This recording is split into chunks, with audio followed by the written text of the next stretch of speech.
be reading from Revelation chapter 20, verse 11. You have Bibles there. I don't know kung anong page, but sa dulo. Revelation 20, verse 11. You can also do it on your phones. So this is part of our worship, not just our songs, our supplications, our sacrament, even kanina, we had water baptism, sacrificial giving, and now we worship God through listening to Him, through reading His Word. And so let's worship by doing this. Salitan po tayo. Konting verse lang naman. Ako muna. Revelation 20 verse 11, it says there, "Then I saw a great white throne, and Him who was seated on it. From His presence, earth and sky fled away, and no place was found for them."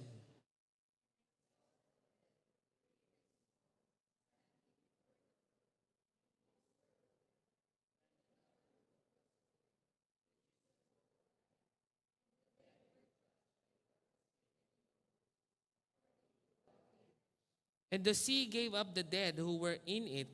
Death and Hades gave up the dead who were in them, and they were judged, each one of them, according to what they have done.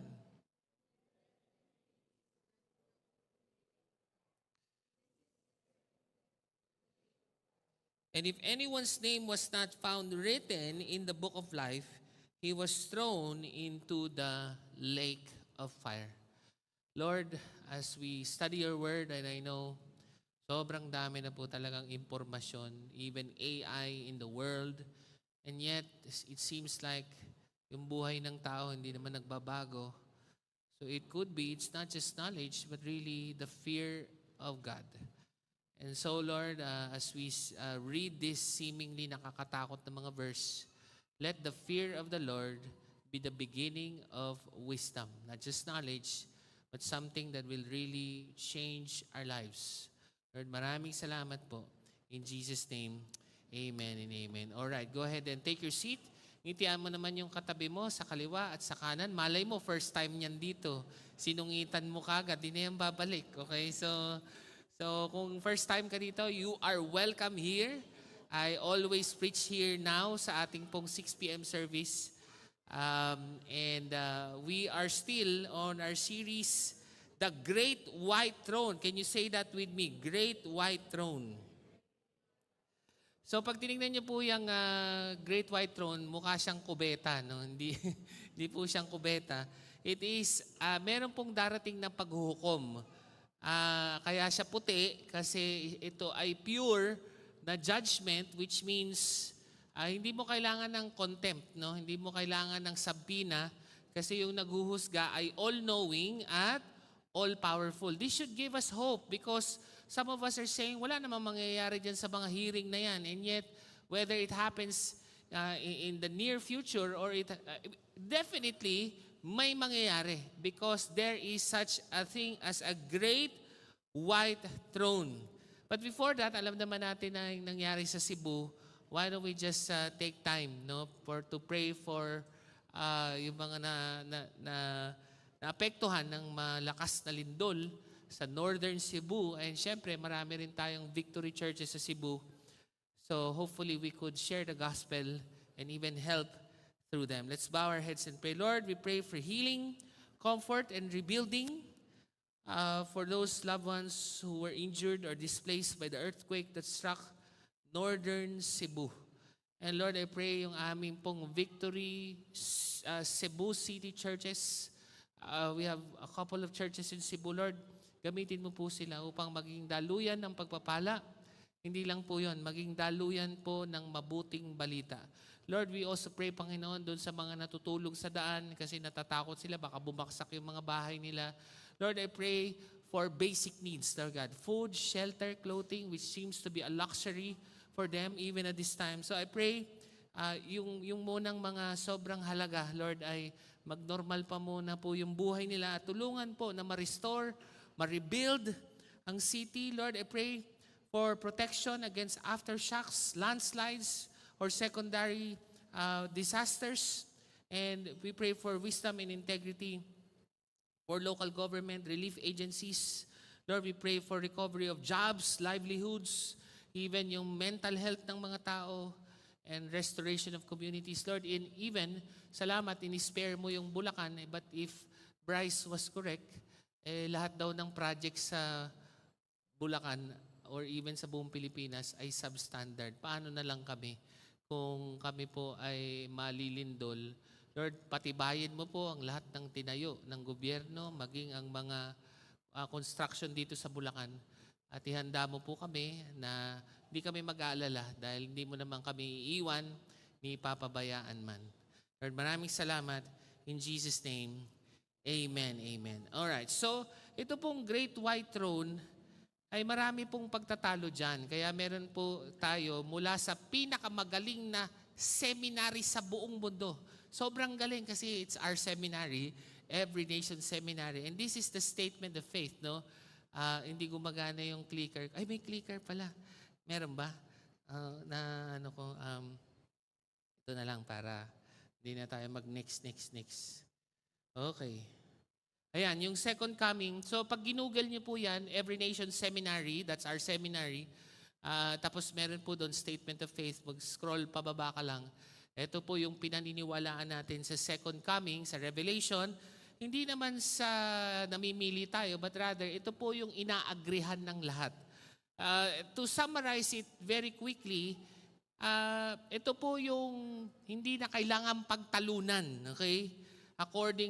Sinamarize ko lang na mabilis, Jesus will return to the earth bodily. Okay? So may pagtatalo sa rapture, may pagtatalo kung anong mangyayari sa 1,000 years, pero wala tayong pagtatalunan. Si Jesus ay babalik ng may katawan. Okay? Hindi po siya yung parang secret lang na babalik siya. Hindi siya ganun. Kaya kung bumalik si Lord, hindi mo alam, bakit di natin alam?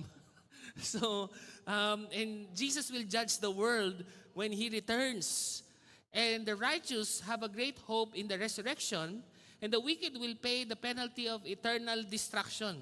And the entire creation will be made new and glorious. And the goal is to make the whole world new again. A whole new world. Okay, so, kaya pag sinundan niyo yung 1 to 5, una muna yung the end, bago yung judgment, tapos new beginning. Ang gulo, no? Kasi sa mga palabas, madalas merong simula, tapos merong tension, tapos may ending. Sa Revelation, iba. Una muna yung the end, bago yung judgment, at sa dulo ay new beginning. Kaya po tayo kinakabahan is, na-realize ko, hindi biblical yung term na end of the world. Kasi pag nagbasa talaga kayo ng Greek na New Testament, ang nakalagay talaga, I think the very accurate term would be the end of the age. Which means it's a preparation for a new season. Nung kinasal po ako, by the way, next Sunday, no, anniversary namin ng asawa ko, nanonood ka ba? Anniversary namin next Sunday. So, siyempre po, nung ikakasal na kami ni Judith, ay matatapos na po ang pagiging single ko. Yun, that's the end of a season. But somehow, excited din ako kasi magsisimula na ang pagsasama namin ng habang buhay. Ganon din po, wag po tayong matakot sa, hindi po matatapos yung mundo. Sa halip, ito po'y ginagawa ni God para magkaroon ng bagong simula. Okay? It's not end of the world, but rather the end of the age. At yung revelation po, singular or plural? Singular? Plural. Singular. Wag po kayo masyadong mag-Google at mag-chat GPT because it's not about revelations, but it's about a revelation. Okay?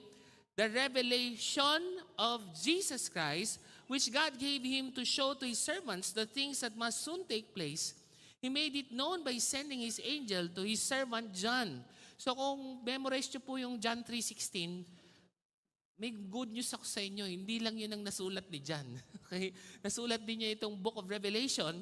And it speaks about not just Christ in the past. No? Siyempre yung mga gospel, nakikilala natin si Christ sa nakaraan. But rather, there is also a perspective of John na makikilala mo si Christ in the future. na meron ka pa palang malalaman, kamukha lang po yan ng aking asawa, habang kami po mag-approaching ng 15 years na po, no? Matanda na talaga ako, no? 15 years na.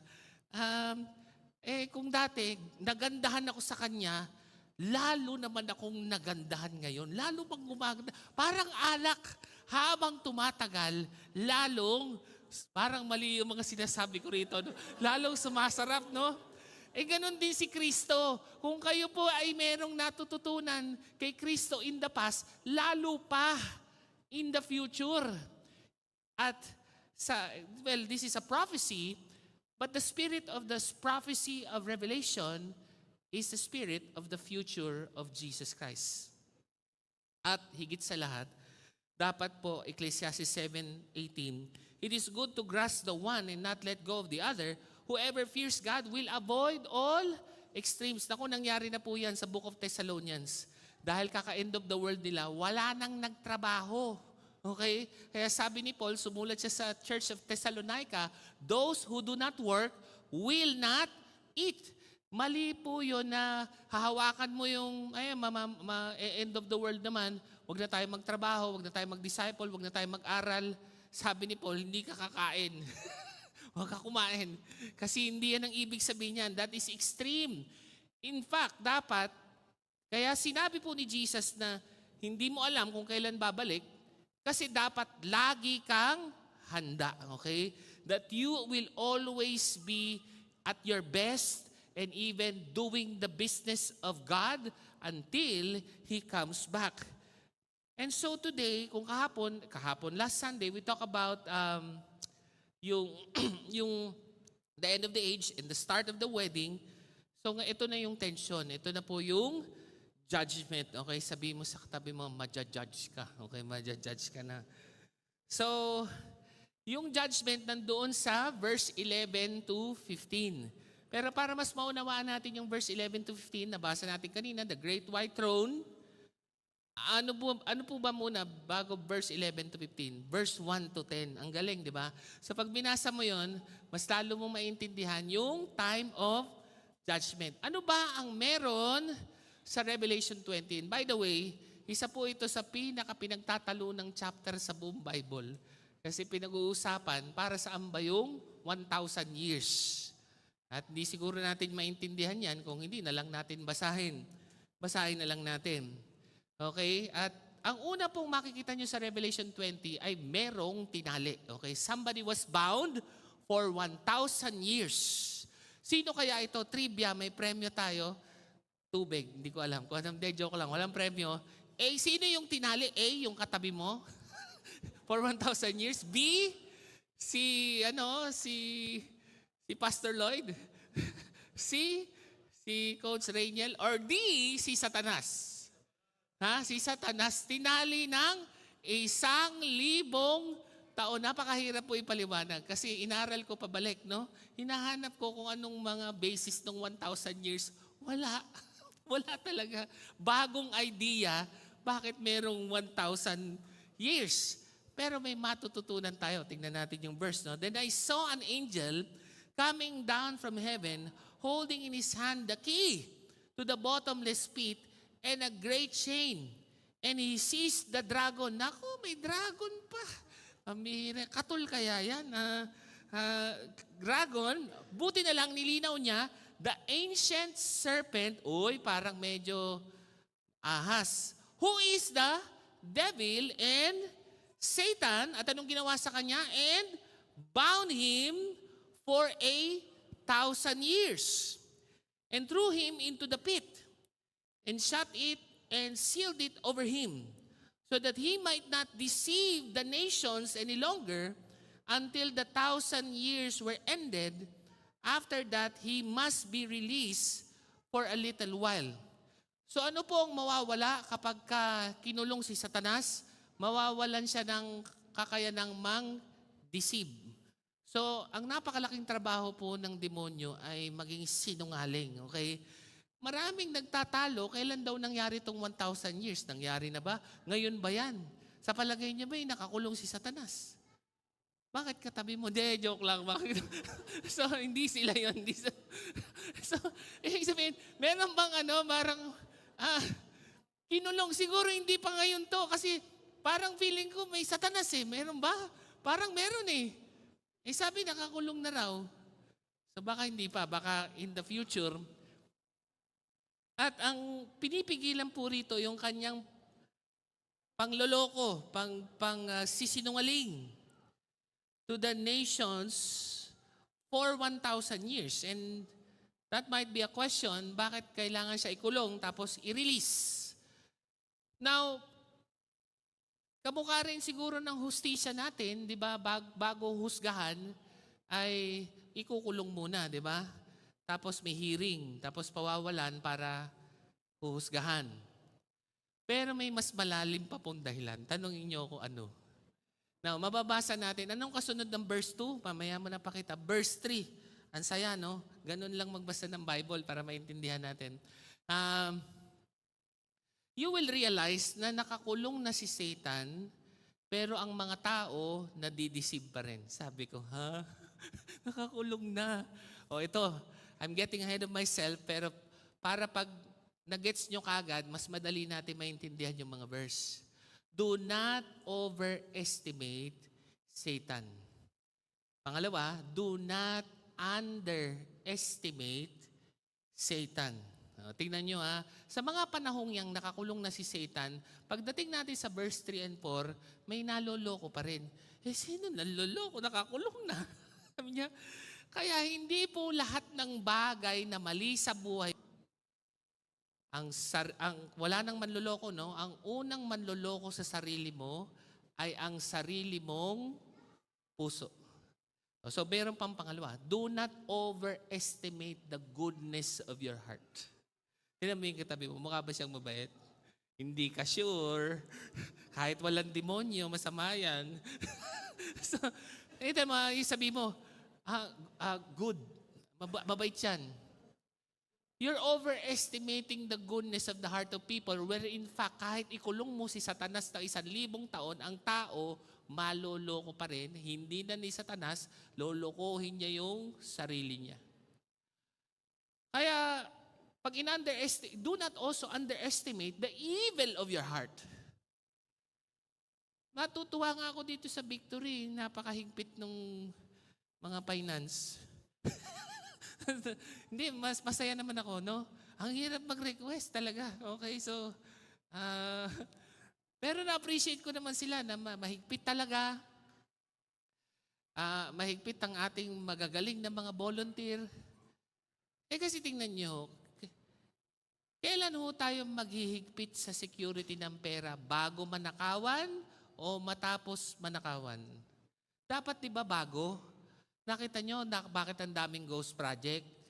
Kasi we overestimate the goodness of people. Dapat yun, hindi tayo nagtiwala. Okay? Kasi kahit walang demonyo, ang puso ng tao ay masama. Yan ang pinatutunayan bakit kinulong ni God si Satanas. Para mapatunayan na hindi lamang siya ang problema, ikaw mismo. Ako mismo. Natakot na ako. Ikaw lang. Ako din. Okay? So, now, para patunayan ko po sa inyong lahat, kahit walang Satanas, ito po sabi ng Bible. Jeremiah 17:9, the heart is deceitful above all things and desperately sick. Who can understand it? So, anong solusyon? I, the Lord, search the heart and test the mind to give every man according to his ways, according to the fruit of his deeds. Look at the fruit of your life. Is it a godly fruit? Or should we change the input of our life? Parang ang punto ko, kung wala kang babaguhin sa puno, yung bunga, paulit-ulit lang yan. Meron po bang paulit-ulit na maling nangyayari sa inyong buhay? Ang sasabihin nyo, ganun talaga. Hindi ganun talaga. Niloloko mo yung sarili mo. Meron kang kailangan baguhin para magbago ang resulta. Ang problema nga, deceitful ang puso. So paano na?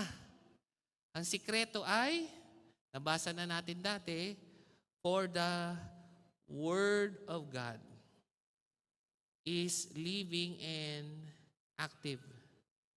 sharper than any two-edged sword, piercing to the division of soul and of spirit, of joints and of marrow. And what does it do? It discerns the thoughts and the intentions of the heart. O tuwing nagpipreach linggo-linggo, no? Para kanino yung Word of God? Diba? Yung sabi, alam mo, grabe, ang ganda ng preaching. Panoorin mo sa live stream. Grabe, para sa'yo talaga yan. Ayun na talaga. Para sa kanya. Hindi. Para sa akin. Kasi kahit walang demonyo, yung puso natin yung may problema. O ito, mas palalalimin pa natin. Tuwing kailan kayo may puso? Tuwing linggo lang. Tuwing linggo lang. Tuwing linggo lang tayo nagbabasa ng Bible eh. Pinipilit ko pa nga kayo eh.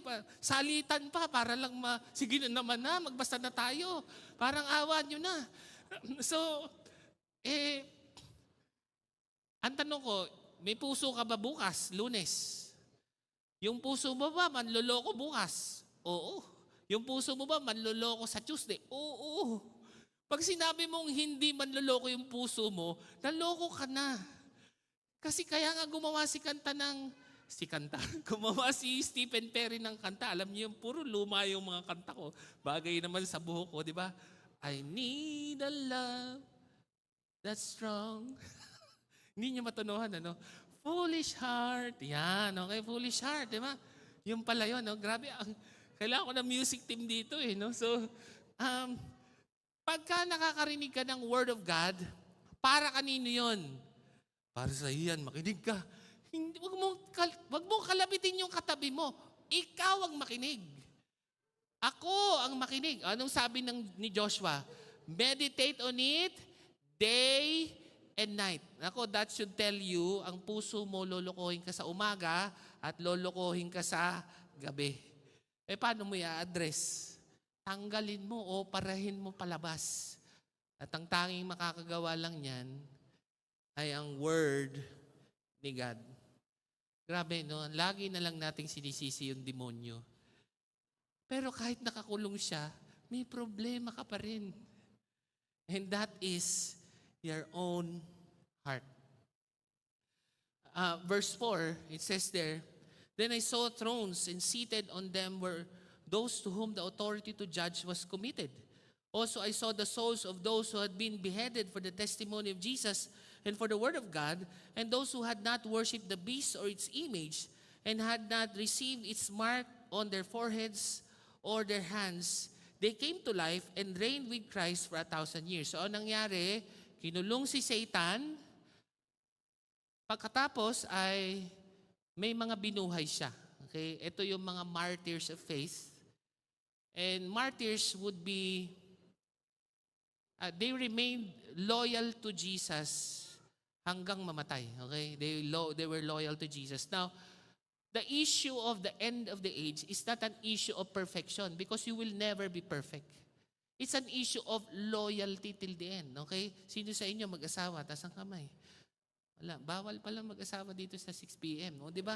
Kayo ba nagkakamali pa ba kayo? No, di ba? Pero pag nagkamali ba yung isa, maghahanap na ba kayo ng bagong mapapang-asawa? Hindi, di ba?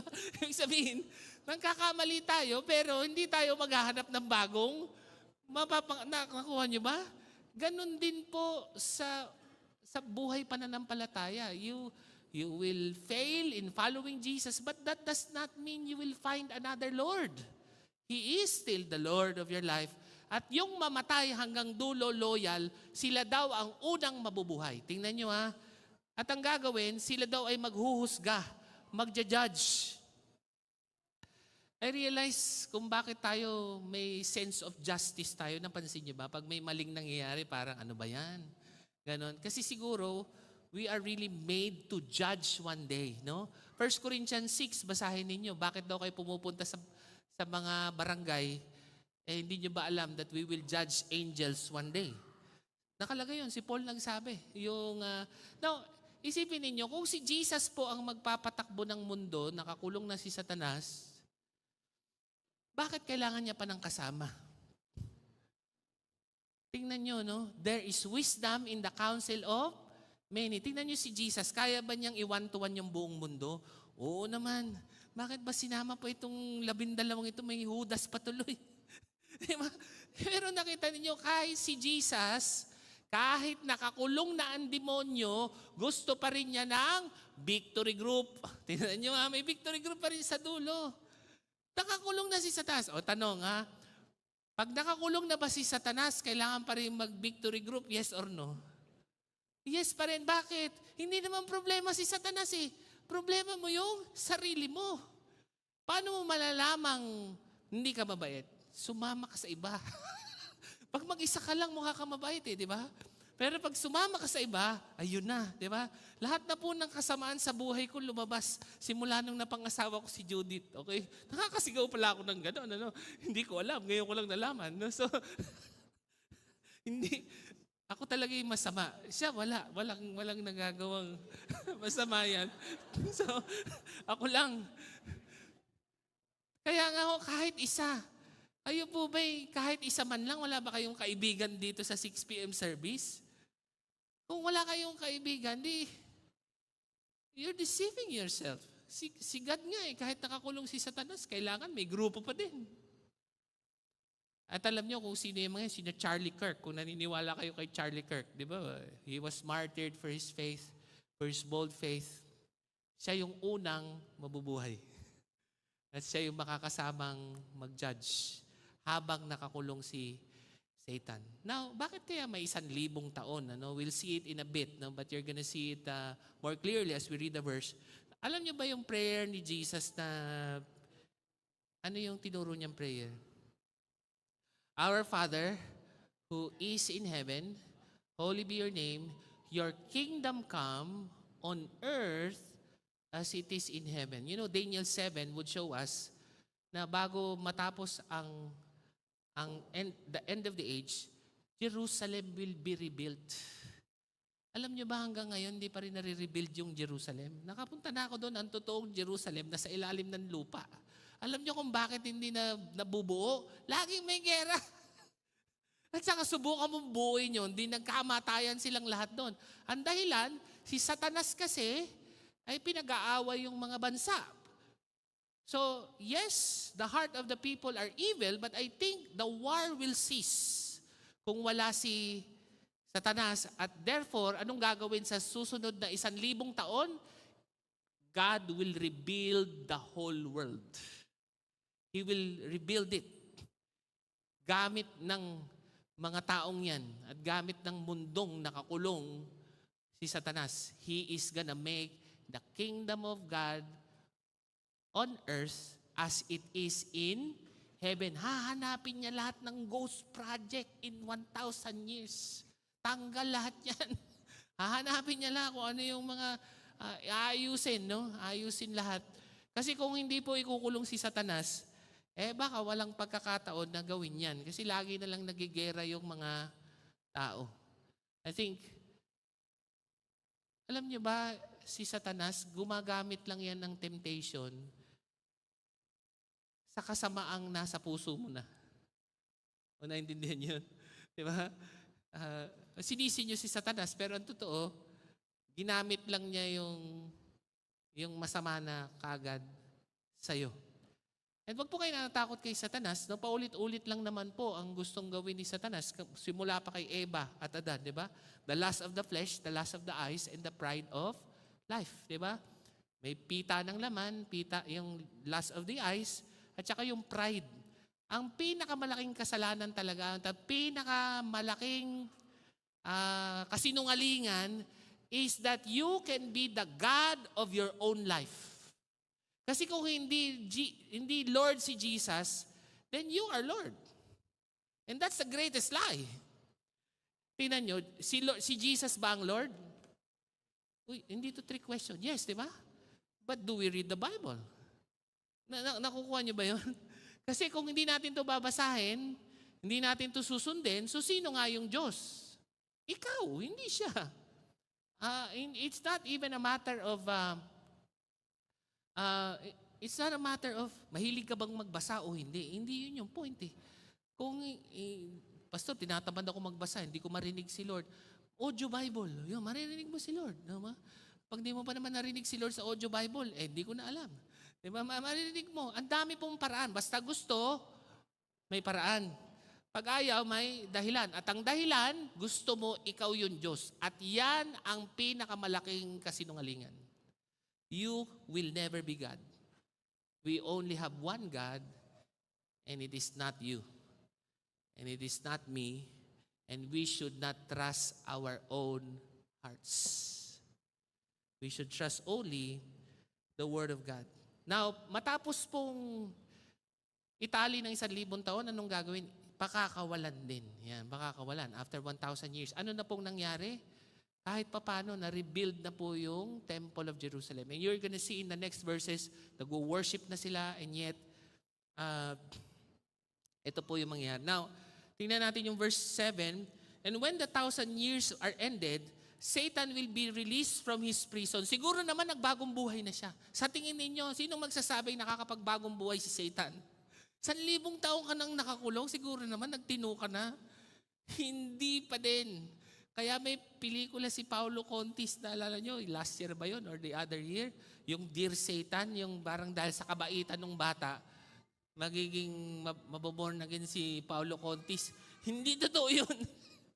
Kahit ikulong mo pa ng 1,000 taon yan, the first thing that he will do when he is released is once again to deceive.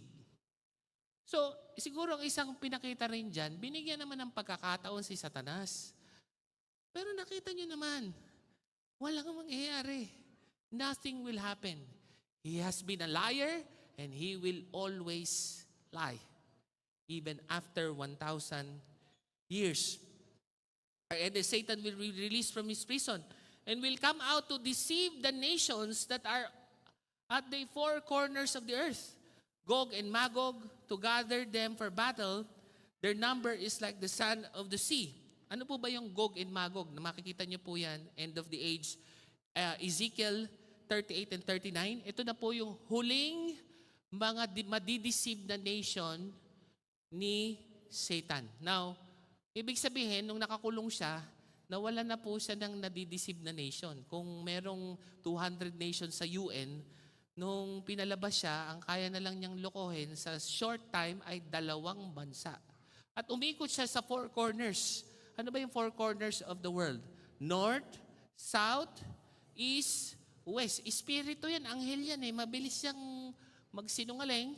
At sa iksing panahon, kaya niya manloko ng 2 bansa. Now, alam niyo, magpapaloko pa rin ba tayo?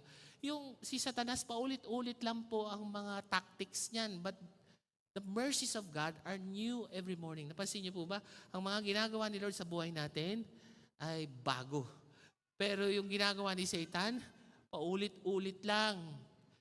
Kaya nga, iniisip ko bakit ba ganyan yung pangalan niyan? Gog, di ba? Fool me once, it's on me. Mali. Fool me once, it's on you. Fool me twice, it's on me. Talagang ugog ka na. Ugog and magog. Yan, hindi ko alam kung ano yung... ugog ka na talaga. Paloko ka na naman. Kinulong na nga eh. May narinig na ba kayong gano'n? Nakulong na.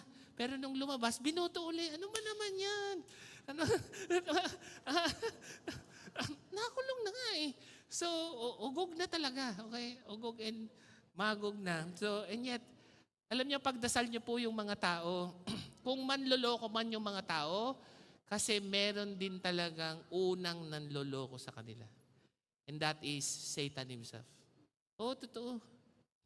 Kaya siguro, may mga kahinaan yung mga leader natin, pero pag-pray natin sila, alam naman natin na napagsinungalingan din sila, kaya naman sila ngayon ay sinungaling. Merong talagang isang napakalaking sinungaling.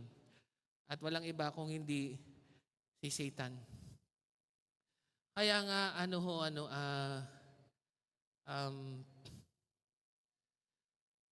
tingnan natin yung next verse dito. Verse 9, and they marched up over the broad plain of the earth and surrounded the camp of the saints in beloved city. But fire came down from heaven and consumed them. Napansin nyo, beloved city. Sabi nyo, beloved city.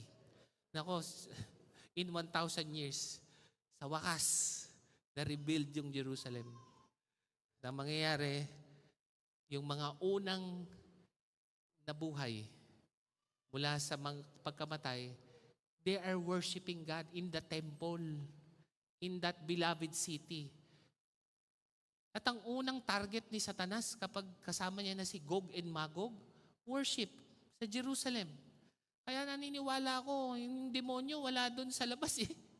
Nandito sa simbahan, alam niyo, nagpipreach pa lang ako, may nagnanakaw na ng word ni God sa inyo. Kaya sabi mo sa katabi, lumabang ka. Magbasa ka ng Bible. Huwag mo, kung sinasabi, hindi totoo yung sinasabi ng kalbo na yun, wala mangyayari sa buhay mo. Sinisinungaling nga kayo eh.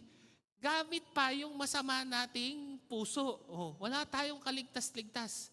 Kasi ang masama ang puso natin mula Lunes hanggang Linggo, pero nagbabasa lang tayo ng Bible tuwing Linggo. Paano na yun? So, but it's in a context of worship. Pero pumoporma pa lang si Satan, but fire came down from heaven and consumed them. And the devil who had deceived them was thrown into the lake of fire and sulfur where the beast and the false prophet were, and they will be tormented day and night forever and ever. No longer 1,000 years, but forever. So papunta po tayo doon. Wala pong kalaban-laban, ano? Pumoporma pa lang po si Satanas. Biglang binaksakan na ng apoy, no? There will be a battle, there will be a war, but there will be no battle, no? Parang kang nanood ng UFC, ng boxing, 10 seconds pa lang, tapos na, ang laki ng binayad natin dito. yun ang hindi maganda kay God. Hindi siya masyadong action star. Hindi siya magaling gumawa ng mga galawan. Kasi nag-uumpisa pa lang yung laban, tapos kagad. Ganyan ka makapangyarihan si Jesus Christ. And how many of you are grateful? We are part of a victorious kingdom. Come on now. Palakpakan natin si Lord. Bound, release, ang sunod, reward. No? So ano ngayon? So wala na sa eksena si Satan. Tapos na tayo kay Satan. Ano nang next? Sabi mo sa katabi mo, ikaw naman. Ano kayang mangyayari sa'yo? Ano kayang matatanggap mo? Tingnan natin, ano? Then I saw a great white throne. Ito na yung ating series talaga.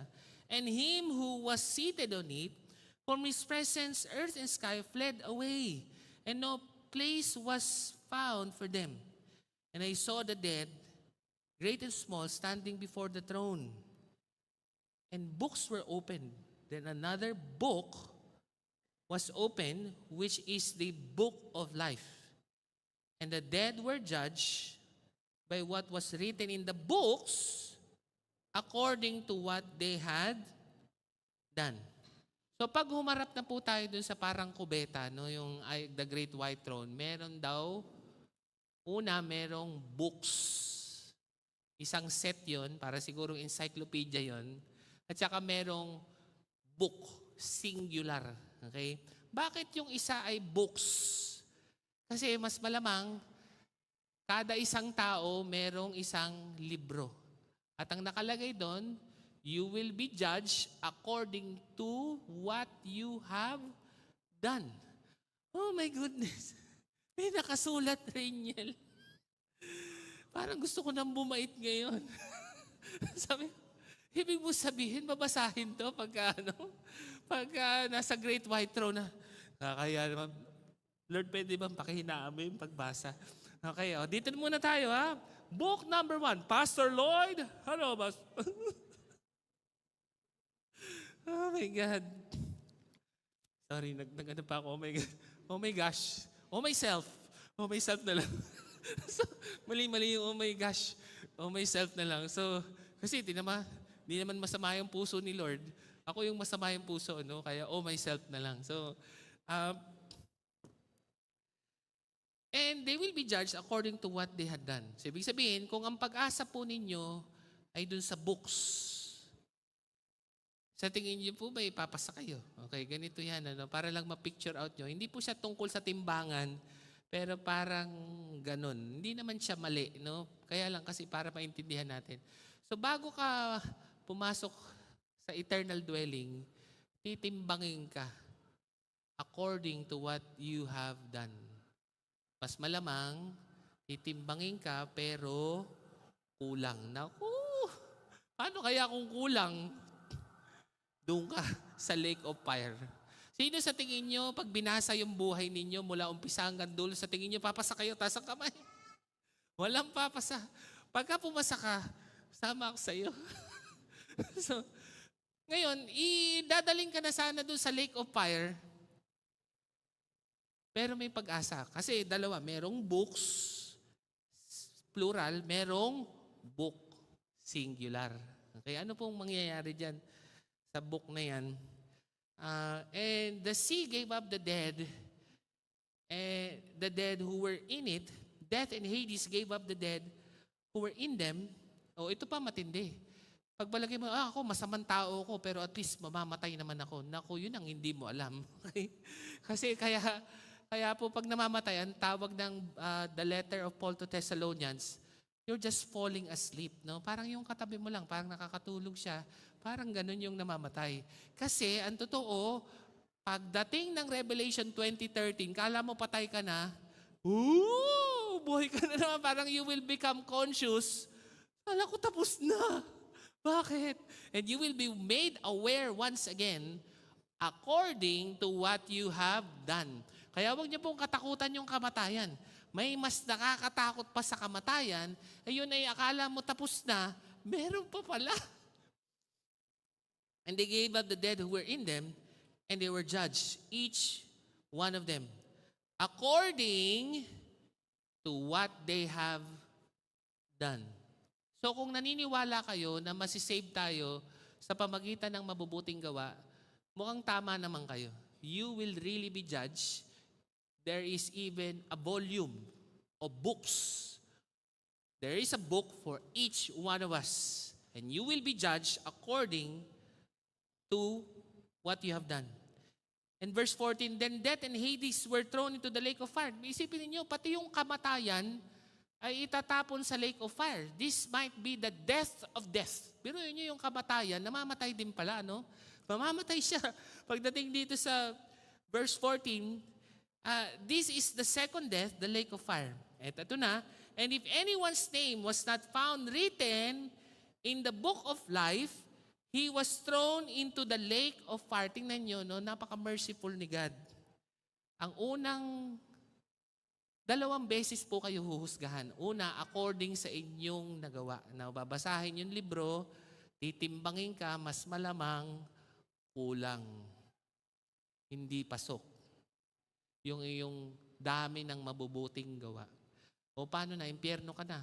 Wait lang, meron pa. Merong book of life.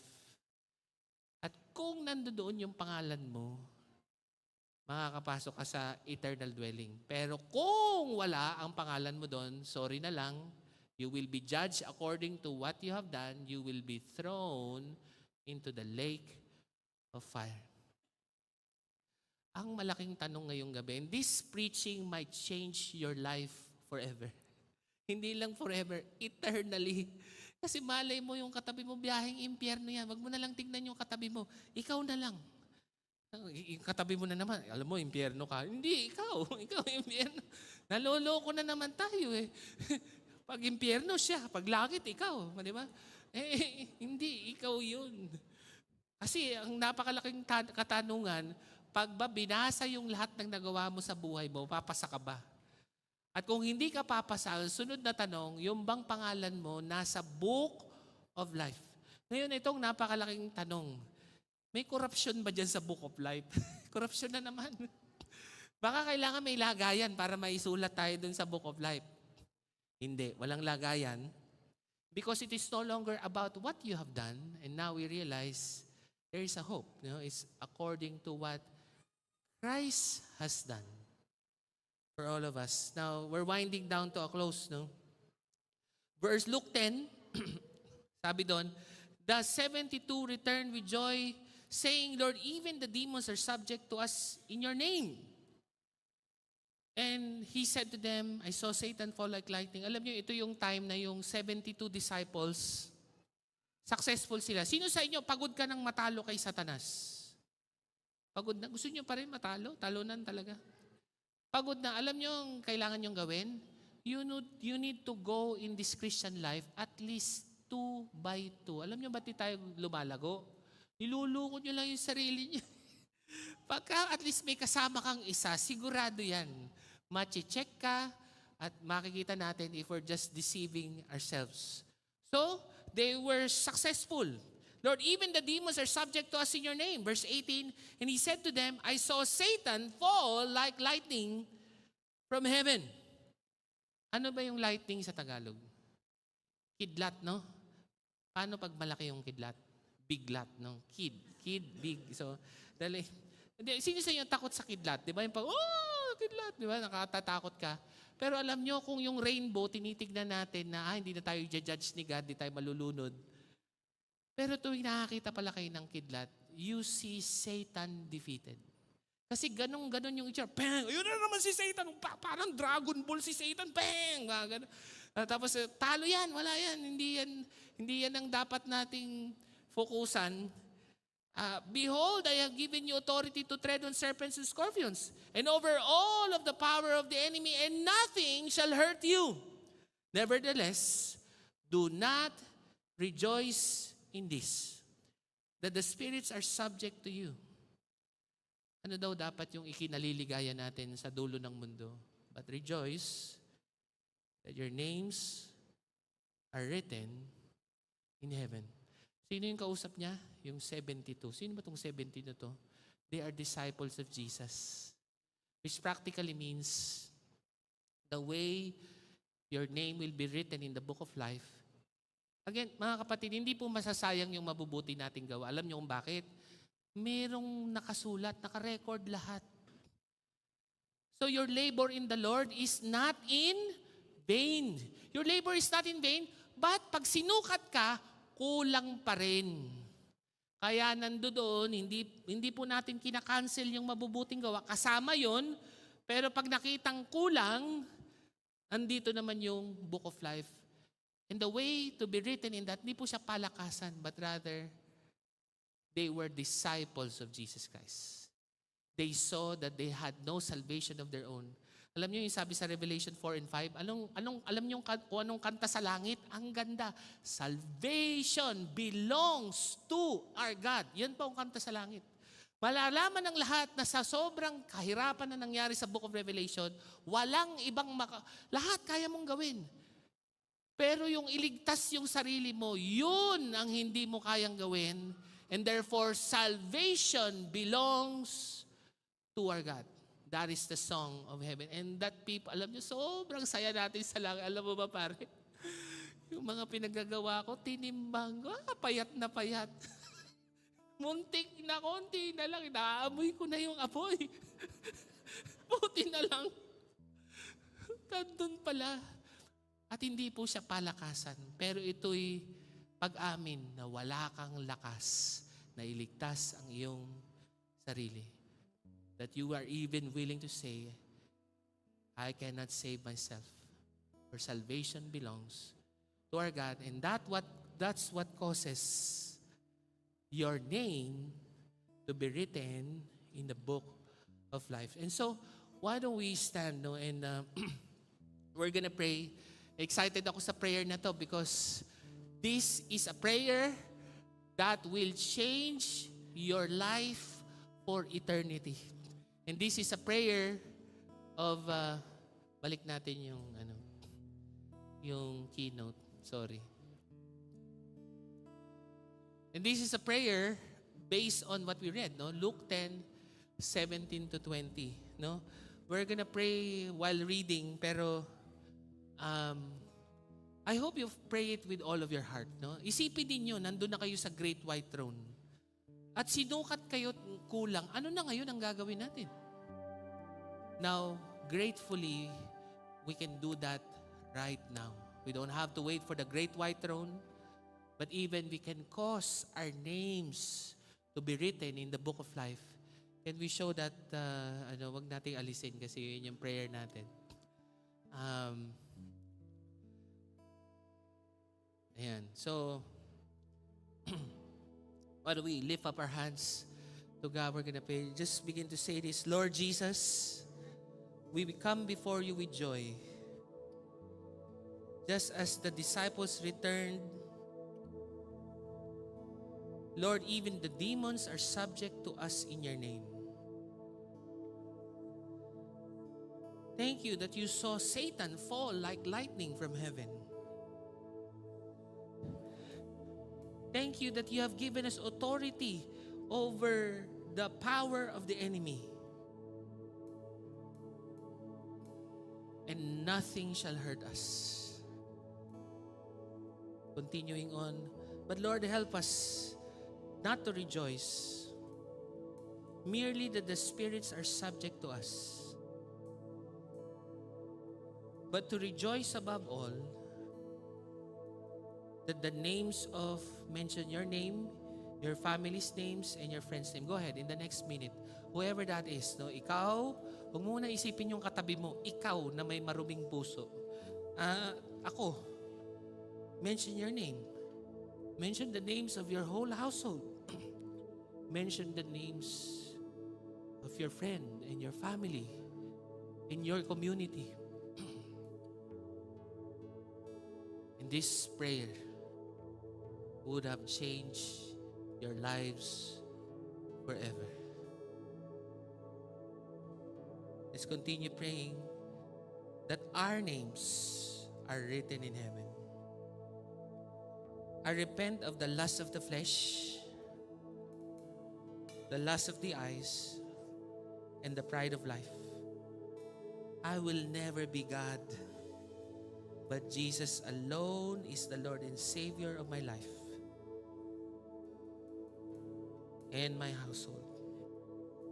Give me the grace to honor you and make disciples of my family, my community, and the nations of the world. In Jesus' name we pray. Amen. If you pray that prayer, this should have changed your life forever. Sabi mo sa katabi mo, your name is written in the book of life. Wow. But ito po, no, alam nyo, bago na isulat yung pangalan nyo sa book of life, na-preach muna ako ng mga 1 oras. Huwag nyo pong sinasabi na ang lahat ng tao ay napupunta sa langit. Hindi po totoo. Yung may libro eh. Kung lahat nakalista, ba't may listahan pa? Nakuha niyo po ba yun? Huwag niyo pong sinasabing nasa langit na siya. Hindi. This should give us the urgency to share that salvation belongs to Jesus alone. Let me pray that over all of us. Lord, I pray for the urgency na hindi po totoo na lahat ng tao na pupunta sa langit. Kasi may listahan eh. Ibig sabihin, there needs to be something to be done for that name to be written in the book of life. And that is to share the gospel that salvation only belongs to the Lord Jesus Christ. Help us preach that to our family and friends whom have not given their lives to you yet. Our prayer, give us the grace, share the gospel so that also their names will be written in the book of life. Lord, maraming salamat po. For the great white throne causes us fear, but it also causes us hope in the finished work of Jesus Christ. Lord, maraming salamat po. We worship you. In Jesus' name we pray, and everybody say, amen and amen. Let's respond and worship.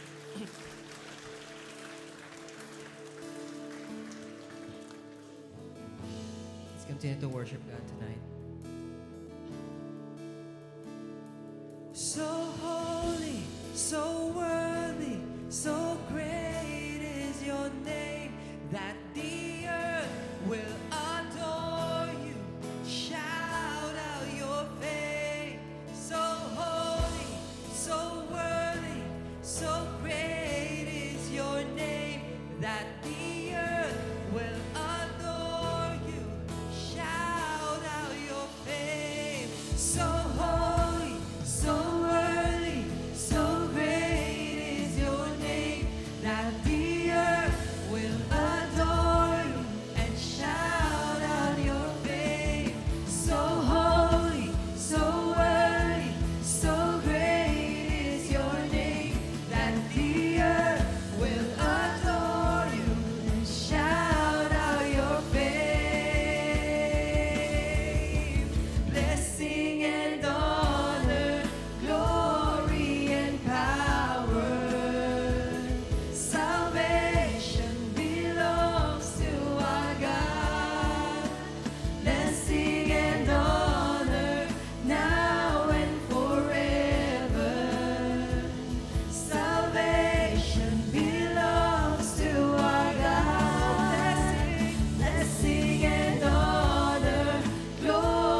that is the hope of the great white throne. We will realize, if not now, later in our life, we could never save ourselves.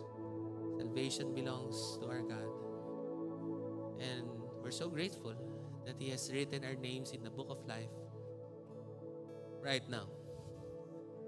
And why don't we raise up our hands to the heaven? Lord God, as we go out of this place, we give priestly blessing to each one. And we say, the Lord bless you and keep you, and may He make His face shine upon you and be gracious to you and give you shalom, nothing lacking, nothing missing. For even in the name of Jesus Christ, your name is written in the book of life. In Jesus' name, amen and amen. God bless you. If you want prayers, I'm here to pray for you. See you next Sunday.